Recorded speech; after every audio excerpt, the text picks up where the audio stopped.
suis avec Ulrich Chabalot. Bonjour. Bonjour René, bonjour à tous. On s'intéresse ce matin à l'investiture de Mamadi Doumbouya, élu président de la Guinée. Un tournoi historique pour le pays, vous le dites ce matin. Oui, après une longue séquence de transition politique, la Guinée a officiellement tourné une page majeure de son histoire avec l'investiture de Mamadi Doumbouya ce week-end. Élu à l'issue d'un scrutin très suivi, le général devenu président a prêté serment lors d'une cérémonie solennelle à Conakry en présence de responsables institutionnels, de délégations étrangères et de représentants de la société civile.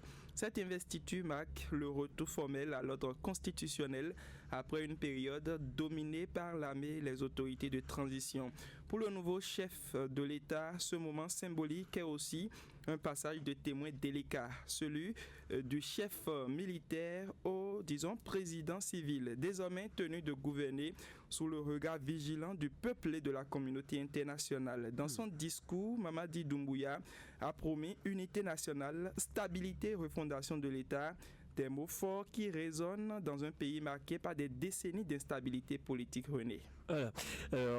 Entre espoir et impatience sociale, parlez-nous des premières attentes des Guinéens suite à cette investiture. Dans les quartiers populaires de Conakry comme dans les régions de l'intérieur, l'investiture du nouveau président suscite à la fois de l'espoir et une grande impatience. Les Guinéens attendent des changements concrets dans leur quotidien.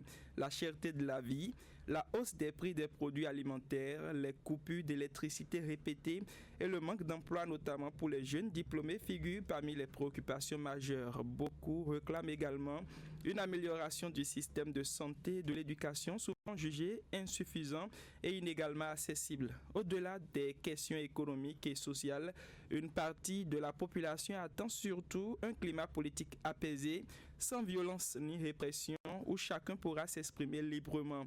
Pour ces citoyens, l'arrivée de Mamadi Doumbouya au pouvoir doit marquer la fin des promesses non tenues et le début, René, d'une gouvernance plus proche des réalités du terrain. Alors, le général désormais officiellement au pouvoir a des atouts, mais certains défis également urgents se dressent devant ce dernier. C'est bien dit, René. Mamadi Doumbouya dispose de certains atouts pour entamer son mandat.